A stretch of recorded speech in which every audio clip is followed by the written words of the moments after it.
하나님께서 세우신 거룩한 제도 또 거룩한 기관이라고 할 수 있는 것이 성경에 세 가지가 있는데 그것이 가정과 교회, 국가와 교회입니다.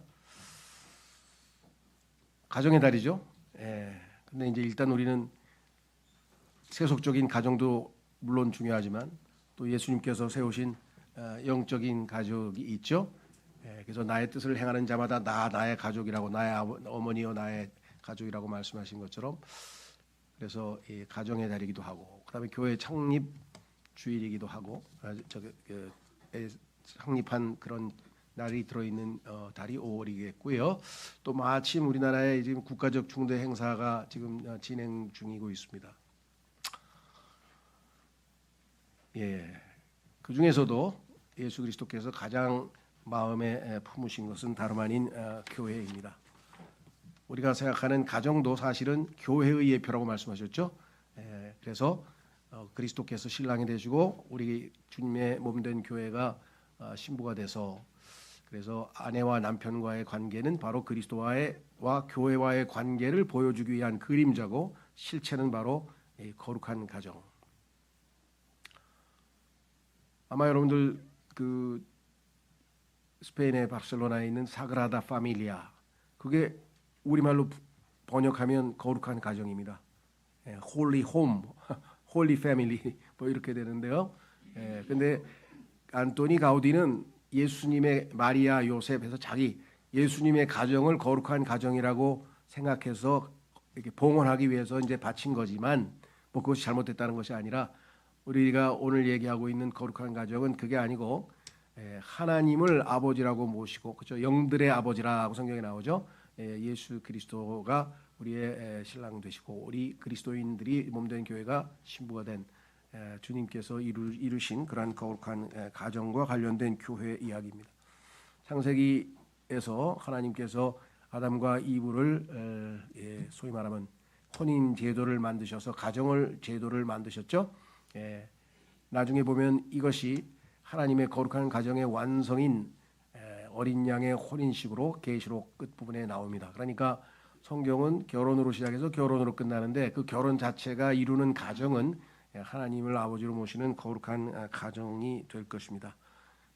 우리 그리스도인들은 자기 중심적일 때가 있어요. 그것은 뭐냐면 예수 그리스도께서 오신 것은 나를 구원하기 위함이다, 죄인을 구하기 위함이다. 맞습니다. 그러나 그것은 궁극적인 목표는 아닙니다. 하나의 과정일 뿐이죠. 예수 그리스도는 십자가를 앞에 두고 사람들에게 이렇게 얘기를 했습니다. 사람들이 나를 누구라고 하느냐 하시면서 베드로의 답변과 더불어서 예수님은 뭐라고 선언했냐면, 십자가의 길을 가서 이제 아버지의 뜻을 성취하러 가는 그 마음을 확고하게 다지시면서 내가 나의 교회를 세우겠다. 온 우주에서 만물을 충만케 하시는 것은 교회입니다. 우리가 생각할 때는 이 세상 사람들은 교회가 모르겠어요. 얼마나 그 사람들이 가볍게 생각하는지 아니면 어떻게 생각하는지 모르지만, 온 우주의 창조주께서는 교회가 그분이 마음의 깊은 곳에 품고 있는 것이고, 교회를 통해서 하나님의 뜻을 펼치고 교회를 통해서 하나님의 영광을 드러내시고, 그만큼 교회가 소중한 겁니다. 그런데 우리는 교회에 질린 사람들도 많죠. 하도 여러 군데 많은 교회를 다니다 보니까 교회의 모습이 하도 우리가 기대하는 모습이 아니고 성경에 하나님께서 기대하시던 교회의 모습이 아니다 보니까 낙심해서 상처 입고 떠나고 뭐 이런 일들이 뭐 비일비재한 것은 사실이지만, 그럼에도 불구하고 여전히 하나님께서는 교회들을 통해서 하나님의 뜻을 이루시게 될 것임을 말씀하셨고, 그래서 계시록 마지막 예수님의 마지막 성경 기록에도 끝부분에 7 교회를 향해서 당부하시고 경고하시고 하시는 말씀들이 성경에 기록되어져 있는 것이죠. 그렇죠? 자, 그래서 오늘은 이 주님께서 베단이라고 하는 지역에 가셔서 어떻게 보면 요즘 표현으로 하면 송별회를 하시는 겁니다.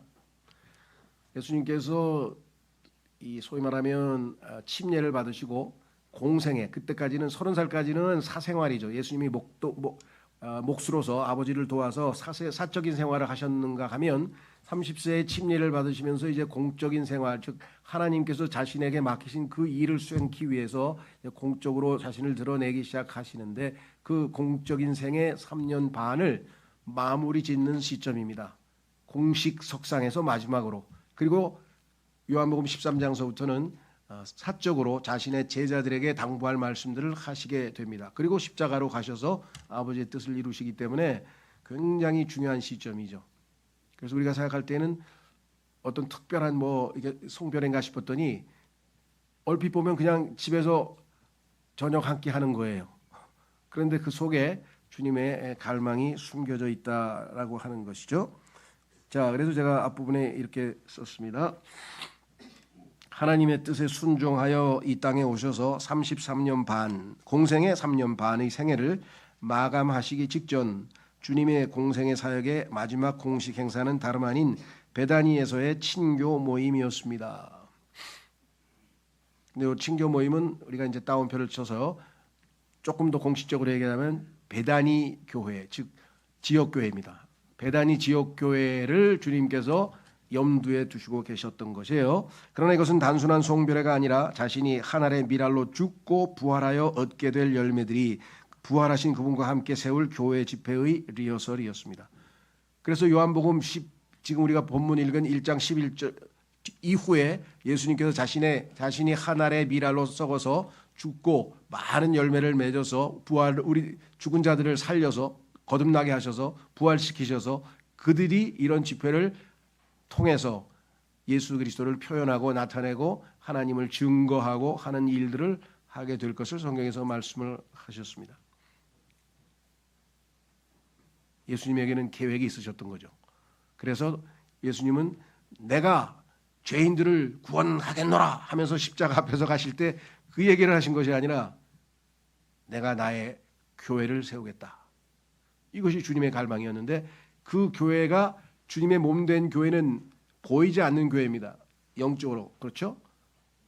구원받은 모든 성도들이 주님의 보이지 않는 영적인 몸을 이루고 있기 때문에 이 보이지 않는 것이 가시적으로 표현되려면 반드시 지역 교회들이 필요한 거예요. 그래서 성경에는 교회가 주님의 몸된 교회에 대한 언급이 몇 번 나오지만 교회에 관련된 언급은 전부 다 지역 교회들입니다. 교회들이라고 복수로 다 돼 있어요. 그렇죠? 왜 보이지 않는 교회를 사람들이 어떻게 알겠어요? 눈에 보이는 가시적인 교회를 통해서 예수님이 어떤 한 분이시고 그들이 섬기는 하나님은 어떠한 분이시고 어떤 역사를 하시고 어떻게 치료하시고 등등등등을 우리가 보여줄 수가 있는 것이죠. 그래서 여기서 그분의 몸된 교회가 어떤 모습으로 자신을 표현한다고 했는데, 제가 예를 들면 가시적으로 표현한다는 말을 좀 집어넣고 싶어요. 가시적으로 표현할 것인지를 미리 보여주신 것입니다. 과연 우리 교회는 지난 28년간 주님의 갈망하셨던 그러한 교회 모습을 보여왔는지 되돌아보는 시간을 갖고자 합니다. 그리하여 주님께서 자신의 갈망을 이 교회를 통해 이루어 가시기를 간절히 소원합니다. 오늘 본문에 보니까 예수님께서 마음속에 품으셨던 교회는 첫째, 예수님께서 함께 하시는 교회다. 1절 2절을 살펴보면 요한복음 12장 1, 2절에 그때 예수님께서 유월절 엿새 전에 베다니로 오셨는데 그것은 그분께서 죽었던 나사로를 죽은 자들로부터 살리신 곳이었더라. 예수님께서 마지막 집회를 왜 나사로를 죽은 자들로부터 살리신 곳으로 정하셨을까요?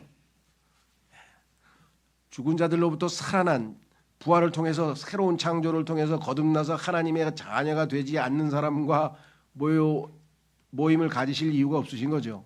그래서 예수님은 구원받은 성도들과 함께하기 위해서 그 대표격으로 나사로, 죽은 자들로부터 살아난 나사로의 집에서 마지막 집회를 하고 계신 것이겠죠.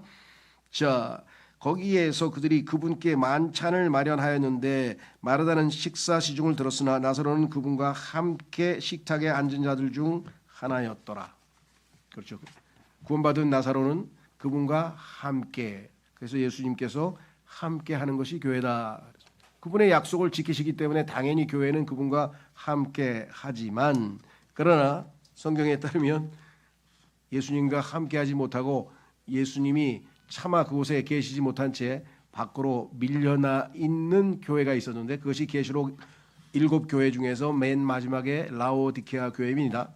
근데 그 교회는 예수님께서 안에 계신 것이 아니라 바깥에 계셔서 할 수 없이 교회 전체가 타락해서 예수님의 몸된 교회 자체가 예수님과는 상관없는 그러한 모습으로 타락하였기 때문에 그 안에 있는 개개인을 불러내서 개개인과 예수님께서 교제를 하시겠다. 그래서 문 밖에서 두드리신다. 이렇게 기록하기를 계시록 3장 20절에 보라 내가 문 앞에 서서 두드리노라. 주님께서 안에 계시지 않는 교회예요. 그러니까 얼마나 우리가 생각할 때는 참 앞뒤가 안 맞습니까? 그런데도 그 정도로 지금 영적 상태가 그렇게 되어 있어요. 지금 현재 이 시대가. 그래서 뭐라고 얘기했는 거니? 누구든 나의 음성을 듣고 문을 열면 나는 그에게로 들어갈 것이요 그와 함께 만찬을 먹고 그도 나와 함께 만찬을 먹으리라. 주님과의 교제가 이루어지는 거죠. 만찬이라고 하는 것은 밥 먹는 거지만 사실은 그것은 교제를 하기 위한 수단이지 먹는 것 자체가 중요한 게 아니죠. 자, 그래서 우리는 예수님과 함께 하지 않는 교회도 얼마든지 있을 수 있다. 그렇죠?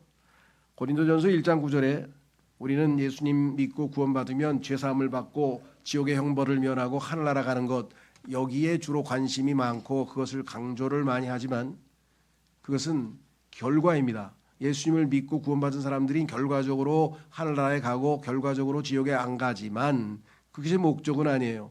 우리를 구원해서 하나님 자녀가 되게 하셔서 생명을 주셔서 구원받게 하신 목적은 아까도 말씀드렸잖아요.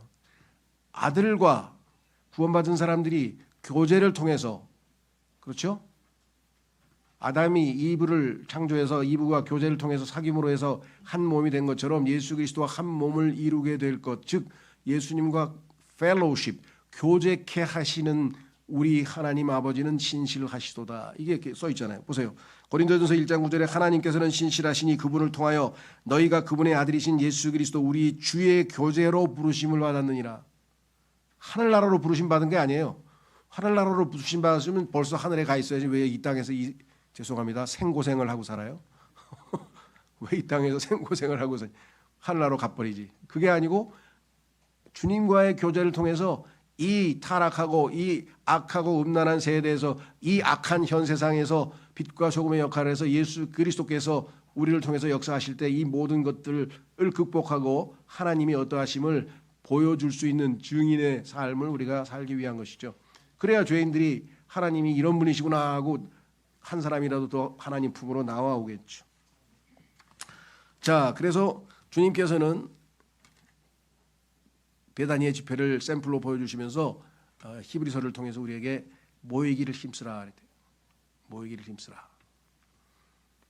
아마 우리도 여러 번 말씀드렸습니다마는 아예 용어가 돼버렸어요.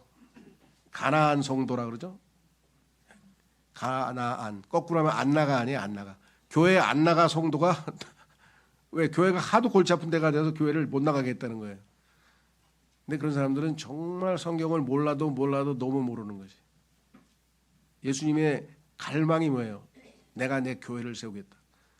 근데 지역교회 생활을 안 하면서 홀로 세상 사람들은 뭐 프로그램에 나 혼자 산다 프로그램 만들어가지고 뭐 여러 사람 보니까 뭐 대부분 똑똑한 사람은 다 혼자 살더라고. 요즘 사람들은 거기 출연자들이 보니까 그게 유행인지 모르지만 교회가 왜 세상을 따라다녀요? 나 혼자 신앙생활에 나 혼자 신앙생활 한다는 사람이 지금 너무 많아요. 자, 그래서 여기 보시면 히브리서 10장에 그런즉 우리가 서로를 배려하여 사랑에 이르도록 또 선한 행위들을 하도록 격려하자. 서로 모여서 예수님께서 우리를 구원받게 하신 것은 선한 행위들을 하도록 하려 하심이라. 그러니까 우리가 선행을 통해서 옳은 일, 좋은 일들을 함으로써 사람들에게 예수 그리스도가 어떠하심을 보이자. 서로 격려하는 것이죠. 어떤 이들의 방식처럼 우리 자신들이 함께 집회를 갖는 것을 저버리지 말고 안 모이는 것, 이게 유행이면 안 되죠.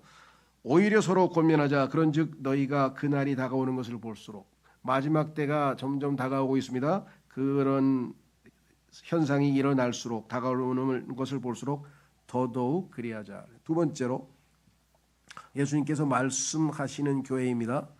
디모데전서 3장 15절에 교회는 일반적으로 에클레시아라는 용어를 많이 헬라어에서 이렇게 가져와서 세상으로부터 불러냄을 받은 무리들이다. 그래서 우리가 세상으로부터 불러냄을 받았으니까 구별된, 분별된 거룩한 무리, 이것도 성경적 정의로 틀리는 것 아닙니다. 맞습니다. 그러나 예수님께서는 뭐라고 말씀하셨습니까? I will build my church. build가 뭐예요? building. church가 뭐예요? spiritual building 아니에요. 그 빌딩을 짓겠다 그랬잖아요. 그러니까 교회의 더 본질적인 의미는 집이라는 뜻인 거예요. 집.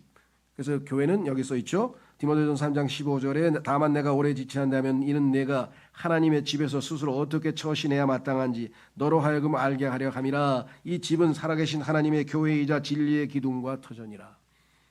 진리의 말씀, 하나님의 말씀, 예수님의 말씀이 선포되는 곳이 교회야 됩니다.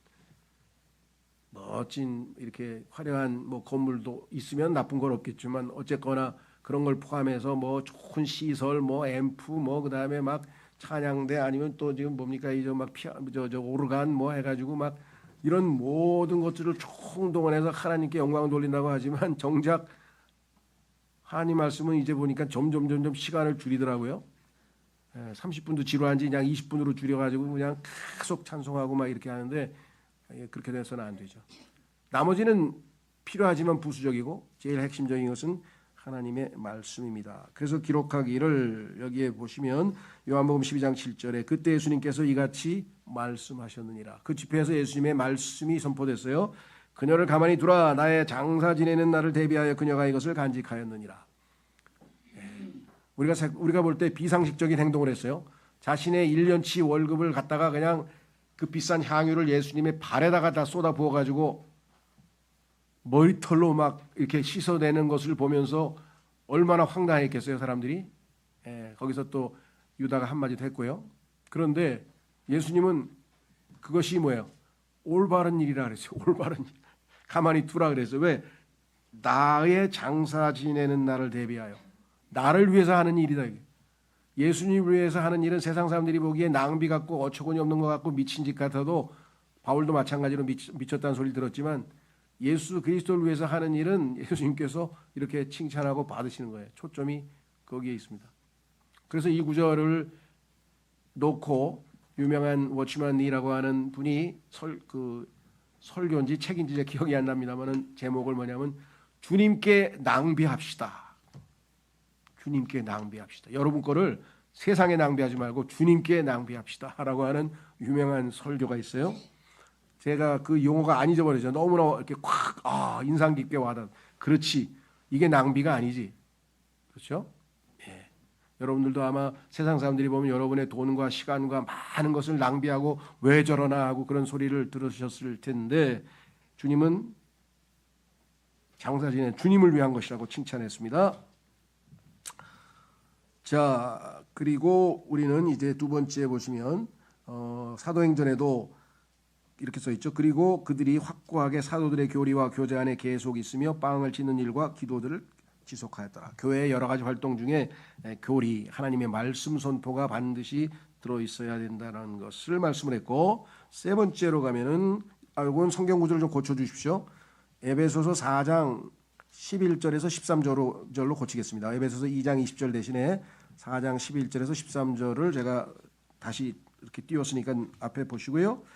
이렇게 기록했습니다. 그리고 그분께서는 어떤 이들을 사도들로, 어떤 이들을 예언자들로, 또 어떤 이들을 복음 전도자들로, 또 어떤 이들을 목양자들 곧 선생들로 주셨으니, 예수 그리스도께서 부활해서 승천하시면서 하늘나라로 가십니다. 예수님의 몸은 남겨놓으셨습니다. 머리 되신 분은 떠나셨습니다. 그럼 몸된 이 사람들은 누가 돌봐야 돼요? 머리 되신 분은 지금 셋째 하늘로 가셨기 때문에. 그래서 이 몸된 교회에 예수님께서 이들을 잘 돌볼 수 있는 선물들을 주고 가셨다. 그 선물들에게 임무를 맡기고 가셨죠. 그 선물들이 여기 나와 있는 사도들, 예언자들, 전도자들, 목양자들, 선생들인데, 그렇죠? 목적이 뭐냐? 12절. 성도들을 완전하게 하려 하시며, 성도들이 영적으로 어린 상태에 있어서는 하나님의 뜻을 수행할 수가 없습니다. 그렇죠? 예. 어떤 집안에 훌륭한 가문의 집안에서 부모가 이룩한 어떤 업적을 가문 그 뒤를 이어서 대를 이어서 그것을 이어가려면 자녀가 잘 성장해서 자격을 갖춰야 되잖아요. 그래서 뭐 이렇게 뭐 재벌가도 보면은 자녀들 교육시키기 위해서 어마어마하게 투자하고 막 전부 다 막 하버드 대학에 갔다가 공부시켜가지고 데려와서 여기서 이제 후계 수업을 하고 뭐 그런 걸 우리가 볼 수 있잖아요. 여기서 예수 그리스도께서도 자신의 일꾼들을 즉 선물로 주셔서 은사를 가진 사람들을 선물로 주셔서 성도들을 완전하게, 이 완전하다는 얘기는 죄가 하나도 없게가 아니죠. 성경적인 의미하면은 완성시킨다는 거예요. 지금 어린아이가 점점 성숙되어 간다는 거예요. 성숙 또는 완성이라고 해석할 수가 있는데요. 사역의 일을 하게 하려 하시며, 요 사역이라고 하는 건 오해하지 마십시오. 사역자 그러면 무슨 뭐 타이틀 갖고 목사 뭐 무슨 이런 직책 그런 얘기를 하는 게 아니라 여기서 사역은 섬긴다는 뜻이에요. 예수님께서 사용한 용어예요. 내가 사역하러 왔다. 나는 섬김을 받으러, 사역 받기를 원하러 온 것이 아니라 사역하러 왔다. 그 얘기는 섬김을 받는 대신 섬기러 왔다는 얘기거든요.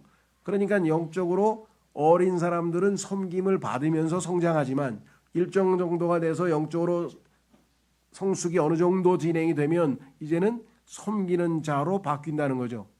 그것이 교회에서 지금 계속해서 말씀 양육을 하고 교회가 집회를 하고 성경을 공부하는 목적입니다. 여기 써 있어요. 사역의 일을 하게 하려 하시며, 섬김을 받던 자들이 이제 섬기는 일을 하고 그다음에 그리스도의 몸을 세우게 하려 하십니다. 이게 궁극적으로 예수님이 아까 마태복음 16장 18절에서 내가 내 교회를 세우겠다, 나의 교회를 세우겠다 할 때 바로 이것입니다. 몸을 세우게, 궁극적인 목적이잖아요 이게. 13절 마침내 우리 모두가 믿음의 일치와 하나님의 아들의 지식의 일치에 도달하여 하나의 완전한 사람, 이게 예수 그리스도를 머리로 하는 주님의 새 사람이에요. 예수님이 머리 되시고 주님의 몸 된 교회가, 그렇죠? 교회가 주님의 몸이 돼서 몸과 머리가 하나가 된 새 사람, 옛사람 아담이 아니라 새 사람이신 예수 그리스도, 여기 완전한 사람이 됐죠. 완전한 사람에 이르게 하고 그리스도의 충만하심의 장성한 분량에까지 이르게 하려 하시며, 이게 말씀이 공급될 때 이와 같은 역사가 지속될 것이다. 세 번째 예수님께서 기대하셨던, 갈망하셨던 교회의 모습은 예수님을 경배하는 교회입니다. 하나님께서는 경배하는 자를 찾는다고 분명히 말씀하셨죠.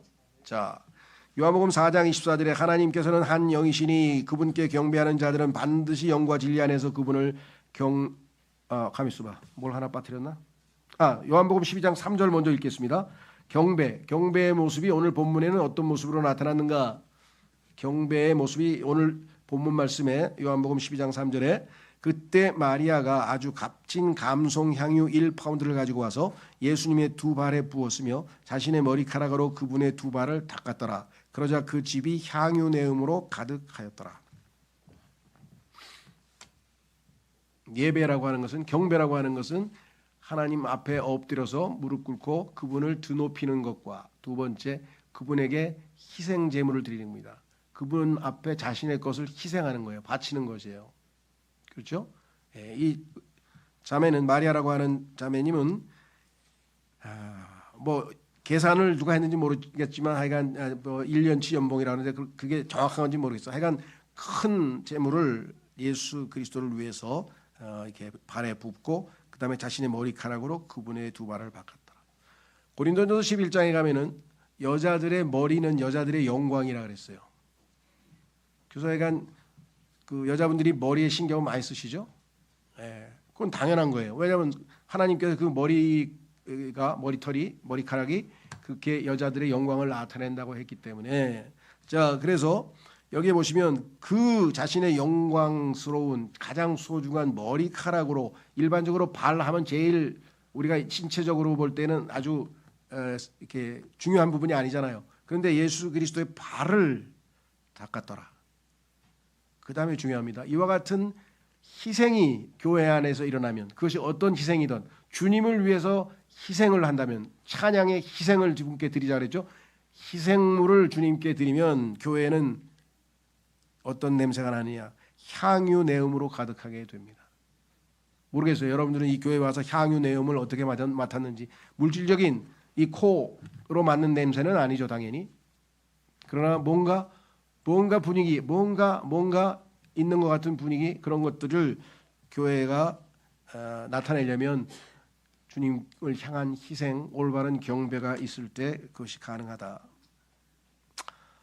누가복음 10장 39절에 그리고 그녀에게는 마리아라 불리는 자매가 있었으니 마리아도 예수님의 두 발 앞에 앉아 예수님의 두 발 앞에 엎드리는 것, 그분을 우러러보는 것, 그분의 말씀을 듣는 것, 이 모든 것이 다 경배의 일부분에 속해 있습니다. 그렇죠? 자, 그래서 우리는 그 요한계시록 4장으로 한번 가서 찾아보겠습니다. 이건 분량이 많기 때문에 제가 화면에 띄우지는 않고 우리가 한번 찾아보겠습니다.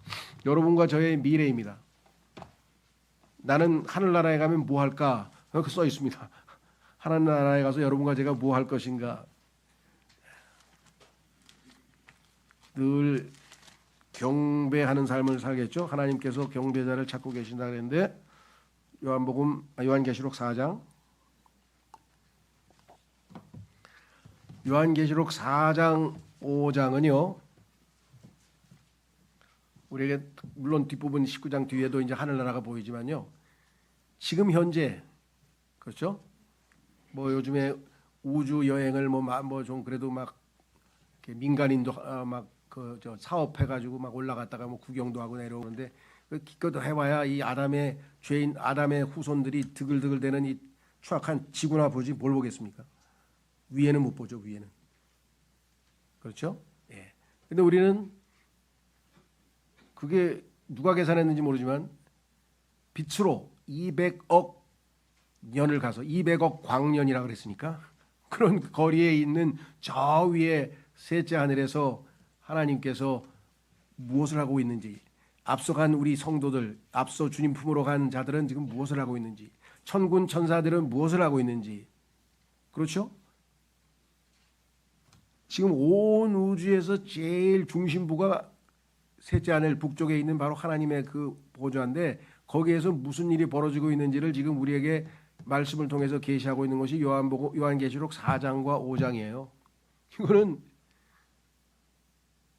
안 믿는 사람에게는 어떤지 모르겠습니다만 우리에게는 이게 어마어마한 일이죠. 그렇죠? 자, 이걸 뭐 지금 다 읽을 수는 없고요. 이걸 여러 번 읽으면은 세상에 대해서 흥미가 뚝 떨어져요. 더 떨어지려면은 계시록으로 가서 18, 19장에서 새 예루살렘의 셋째 하늘에 있는 새 예루살렘 건물의 그 재료들 한번 보시고 거기에서 일어나는 일 한번 보시면 점점점 우리의 애정이 어디로 가요? 땅에 있는 데서 위로 올라갑니다. 마음이 글로 가버려요. 왜? 너무나 시시해. 막 다이아몬드가 막 돌아다녀. 아니 너무나 시시해. 왜? 우리는 대문이 진주인데 길이 황금이고 아니 길이 순금으로 투명한 금인데 뭐 여기서 금덩어리를 본들 다이아몬드를 본들 뭘 마음이 동요가 되겠어요. 동요가 안 되지. 동요가 안 돼. 그렇죠? 그래서 우리 성경에 써놓으신 거예요. 마음을 여기다 두라고. 자 보세요. 4장 8절. 또한 내 짐승들은 피조물들을 창조물들을 상징하는 내 짐승들은 각기 그들 자신의 둘레에 6 날개를 가졌으며 그것들 안쪽에는 눈들이 가득하였더라. 그리고 그들은 주야로 쉬지 않고 말하기를 하나님께서 창조하신 모든 창조물들 이 세상에 존재하는 생명 가진 모든 짐승이 되고 인간이 됐던 모든 존재들을 대표하는 인물들이 거룩하시도다 거룩하시도다 거룩하시도다 과거에도 계셨고 현재도 계시며 미래에도 오실 전능하신 주 하나님이여. 그러면서 뭐라고 했습니까?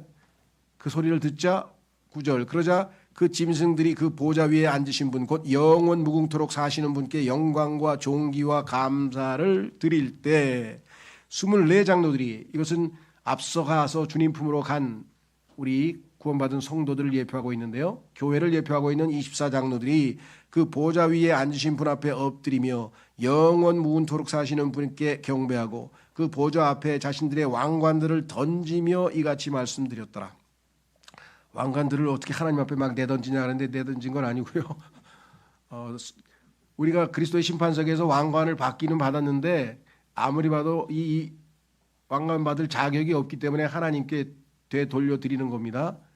그만큼 겸손해졌어요. 우리가 올라가 보면 오 주여 당신께서는 영광과 존귀와 권능을 받기에 합당하시나이다. 이는 당신께서 모든 것들을 창조하셨기 때문이니 당신의 기쁨을 위하여 그것들이 존재하고 또 창조되었기 때문이니이다. 이 세상에 존재하는 모든 것이 왜 존재하는지 그 이유를 밝혀놓으셨어요. 다 하나님께서 기쁨을 얻기 위해서 창조하셨어요. 하늘은 땅을 위해서 창조했고 땅은 사람을 위해서 창조했고 사람은 하나님을 위해서 창조했는데 그 중에서도 사람 속에 영을 창조하신 분이시라고 자신을 소개하면서 영이신 하나님과 교제가 가능한 유일한 존재, 그 인간이에요. 인간의 존엄성은 여기에 있어요. 인간의 그 뭐라 그럴까요? 존엄성, 정말 교만이 아니라 긍지 어디에 있어요? 하나님과 교제할 수 있는 영을 하나님께서 그 속에 창조한 존재가 바로 우리예요. 죄를 지어서 그 영이 죽어가지고 참 비참한 꼴이 됐는데 성령 예수님을 믿는 순간 성령께서 우리 안에 들어오셔서 그 죽은 영을 살리셔서 다시 태어나게 하심으로 우리는 이제 하나님과 교제가 가능한, 그래서 예수님과 사귐을 위해서 하나님께서 우리를 부르셨다고 성경에 기록해 놓으셨죠. 5장도 읽으면 읽을수록 좋지만 여기도 시간이 많이 가니까 12절로 가서 어떻게 경배가 이루어지는지 살펴보겠습니다. 그들이 큰 목소리로 말하기를 도살당하신 어린 양께서 권능과 부요함과 지혜와 힘과 존경과 영광과 찬양을 받으시기에 합당하시도다. 이 땅에서는 조롱당하시고 이 땅에서는 얻어맞으시고 온갖 핍박을 받으시고 십자가에 매달려 죽으셨지만 그분이 부활하신 그분께서 여기 써 있잖아요. 도살당하신 어린 양께서 권능과 부요함과 지혜와 힘과 존경과 영광과 찬양을 받으시기에 합당하시도다. 그리고 하늘과 땅 위에 그 다음에 땅 아래에 있는 각각의 모든 창조물과 바닷속에 있는 그러한 것들과 그것들 안에 있는 모든 것이 말하는 것을 내가 들었으니 말하기를 이 세상에 존재하는 모든 것들은 다 입을 열어서 뭐라고 얘기합니까? 그 보좌 위에 앉아 계신 분께 그리고 어린 양께 찬양과 존귀와 영광과 권능이 영원 무궁토록 있기를 바라노라 하니라. 그러자 내 짐승들이 말하기를, 내 짐승들은 모든 창조물을 예표하는 자들이죠. 대표하는 자들 아멘 하였더라. 그리고 24 장로들이 주님의 몸된 교회로서 이미 주님 앞에 가 있는 앞서간 성도들이 영원 무궁토록 살아계시는 분께 엎드려 경배하였더라. 이거를 이 지상에서 실행할 수 있는 사람들이 우리예요. 그리고 개인들이 매일 각자 또 개인 예배가 있겠죠. 무슨 형식을 갖춰서가 아니라 그분을 드높이는 경배의 삶을 우리가 살아가지만 우리가 경배자이지만 공식적으로 이렇게 모여서 주님께 경배하는 이 경배를 드리는 이것은 그 의미가 어떤 것인지를 안다면 우리가 결코 소홀히 할 수 없는 거라는 것을 우리가 기억하셔야 되겠습니다. 네 번째, 예수님을 섬기는 교회입니다. 자, 아까 성경에 기록하기를 요한복음 12장 2절에 거기에서 그들이 그분께 만찬을 마련하였는데 마르다는 식사 시중을 들었으나 나사로는 그분과 함께 식탁에 앉은 자들 중 하나였더라. 마르다가 지금 식사 시중을 들었죠. 섬기고 있습니다. 예수님도 말씀하시기를 마가복음 10장 45절에 이는 인자도 섬김을 받으러 온 것이 아니라 오히려 섬기러 왔고 많은 이들을 위하여 자신의 생명을 하나의 속량값으로 주려고 왔기 때문이라. 하나님께서 이스라엘 백성들이 출애굽할 때 애굽에서 이집트에서 지금 노예 생활을 하고 있습니다. 이집트는 세상이고 그 세상의 통치자 파라오는 마귀를 사탄을 예표하고 있고 사탄의 통치하에 사탄의 왕국에서 지금 신음하고 노예 생활을 하고 있는 자들을 예수 그리스도께서 오셔서 해방시키셨고 그들에게 구원을 베푸셨죠. 그들을 애굽에서 이집트에서 이끌어내셨는데 그 목적이 뭐냐 여기 써 있네요. 출애굽기 4장 23절에 여러분과 저를 세상으로부터 구출하셨다고 갈라디아서 1장 4절에 써 있는데 그 목적이 뭡니까? 똑같습니다. 여기하고 이렇게 써 있죠. 그런즉 내가 너에게 말하노니 내 아들을 가게 하여 그가 나를 섬길 수 있게 하라. 내 아들을 이집트에서 내보내라 이게 가게 하라 이게. 그렇죠? 그다음에 어떻게 돼요? 목적은 나를 섬길 수 있게 하라. 하나님을 섬길 수 있도록 할 자격을 주기 위해서 우리를 세상으로부터 구원하신 것이겠죠. 그렇죠? 문제는 아까도 말씀드렸습니다만은 어린아이는 섬길 수 없어요. 섬김을 받아야 돼요. 그렇죠? 그래서 아까 목양자들과 선생들을 주셔서 교회에서 부지런히 하나님의 말씀으로 양육해서 성장케 하셔서 그들이 이제는 섬김을 받는 대신에 섬기는 자가 되도록 사역하는 자가 되도록 하기 위함이라고 말씀하셨습니다. 자, 그래서 이제 교회 안에서 다 영적으로 어린 상태에서 다 성숙을 안 하면 어떻게 되겠습니까? 매우 시끄러운 교회가 되겠죠. 예. 한국이 세계에서 역사상 정말 유례 없는 어마어마한 부흥을 이뤘다. 짧은 시기에 뭐 1,000만 성도가 넘는다. 그래가지고 그냥 미국의 목사들이 한국에 왔어요. 전부 다 그 한번 보러 온 거예요. 도대체 한국에서 얼마나 엄청난 일이 일어났는가 하고 와서 전부 다 감탄했죠. 하고 여의도 순복음교회 갔더니 성도 수가 80만 명이야. 80만 명. 예배당은 막 어마어마하고 막 이런 데가 한두 군데가 아니에요. 막 그러니까 그 사람들이 와서 처음에는 와 하나님이 막 엄청난 일을 하셨다 이래가지고 막 근데 돌아갈 때 한 유명한 목사님이 아주 코멘트를 의미심장하게 했어요. 다 좋은데 근데 교회가 유치원이네. 유치원. 그냥 애들만 있어가지고 막 시끌벅적하고 막 쨍알쨍알대고 성숙한 사람을 만나볼 수가 없다는 거예요. 그렇죠? 죄송합니다 이런 표현을 써. 새끼는 다 낳았는데 제대로 양육을 안 했어. 그 전부 다 이 저 뭐야 저 깡통 하나 차고 지금 다 어디 거지 밥 얻으러 먹으러 돌아다니고 그런 꼴이 된 모습을 그렇게 표현했어요. 그러니까 어마어마한 일이 벌어져서 교회에 많이 사람들이 모여 있는데 보니까 이게 섬기는 자들이 없어요. 성숙한 된 사람이 없어요.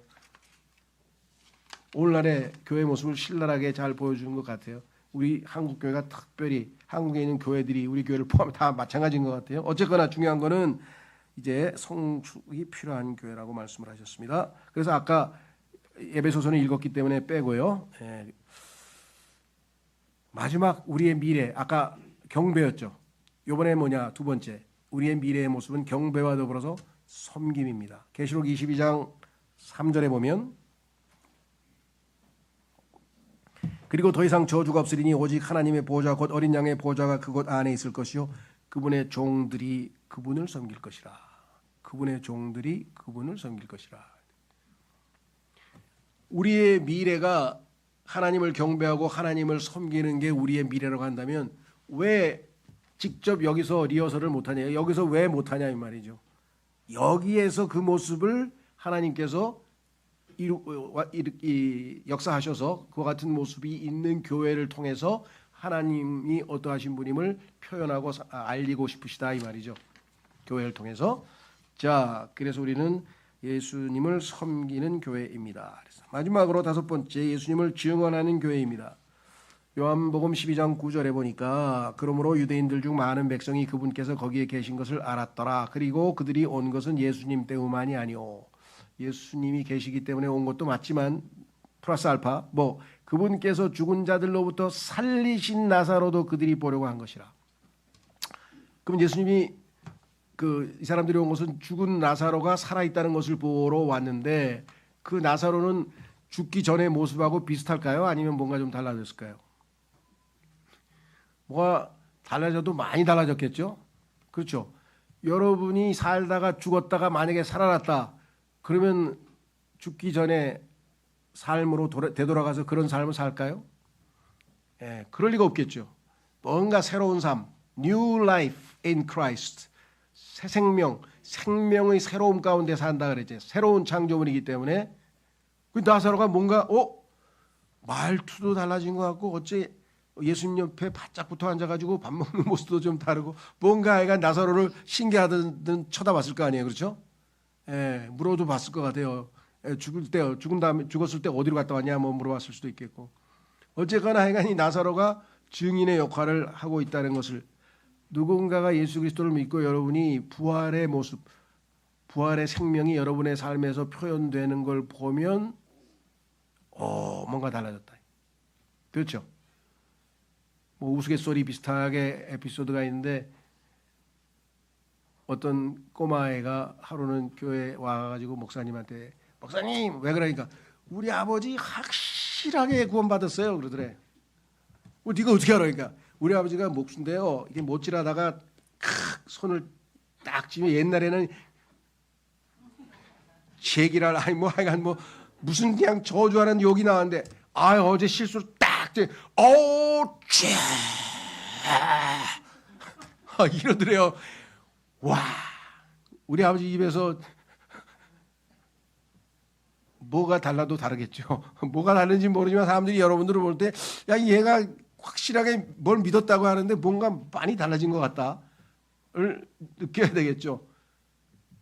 증인이라고 하는 것은 보고 들은 걸 하는 건데 여러분들이 들은 거 말씀을 전파하죠. 복음 전하고 이것도 증인의 삶이죠. 그러나 형제자매들이 변화된 모습을 보고 우리 교회에 이렇게 살던 사람이 이렇게 됐어. 이렇게 살던 사람이 이렇게 됐다니까. 그렇죠. 예, 그 삭개오 뭐래 삭개오. 아주 구두쇠 중에 구두쇠인데 재산 반을 다 나눠준대. 엄청 부자였을 거 아니에요. 요즘은 한 100억쯤 쥐고 있을 테나. 하여간 50억 다 나눠준대 막. 역동적인 변화가 일어나는 거예요. 물론 그렇다고 해서 막 그 그리스도인의 삶에서 그렇게 확 역동적인 변화가 없는 사람은 뭐 구원을 못 받은 사람이냐? 그건 또 아니에요. 또 막 그러고 다니는 사람도 있어. 뭐 어떻게 변화됐는지 막 해가지고 증거가 없대 막 이러고 있는 사람. 부드럽게 변화되는 사람도 있어요. 왜? 어렸을 때부터 교회에서 훈련을 받아서 그 생활이 있기 때문에. 그러나 내적인 기쁨과 확신과 주님을 향한 사랑과 이건 겉으로 쉽게 표현이 안 되는 거죠. 그럼에도 불구하고 예수 그리스도의 향기를 우리가 나타낼 수가 있겠죠. 그래서 성경에 보니까 뭐라고 되어 있는가? 11절에 이는 그로 인하여 유대인들 중 많은 이들이 떠나서 예수님을 믿었기 때문에 예수님뿐만 아니라 나사로도 증인의 역할을 감당했고 증인들이 있는 것이 그 합당한 교회다 그랬습니다. 그래서 고린도전서 14장 24절에는 교회 안에서 우리가 하나님의 말씀으로 서로 예언하고 주고받고 하는 그런 것들을 통해서 사람들이 정말 여기 뭔가 이게 세상에서 듣도 보도 못한 그런 얘기들을 하고 있네.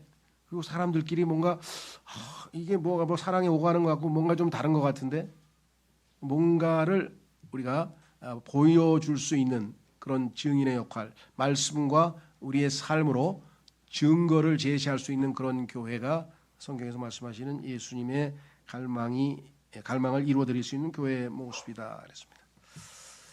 그래서 결론은 하나뿐입니다.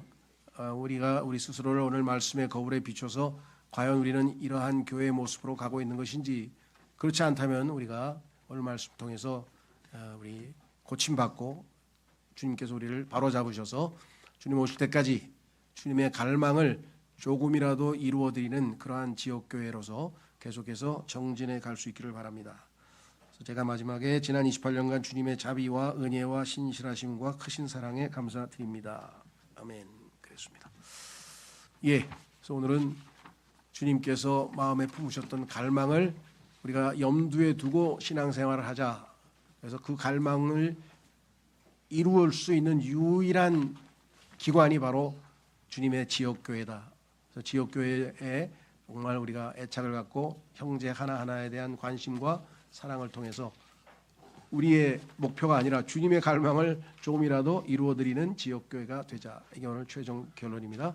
오늘 시간 우리 오늘 말씀을 듣고 어떻게 내가 이 말씀에 반응할 것인가 다 같이 잠깐 기도하겠습니다.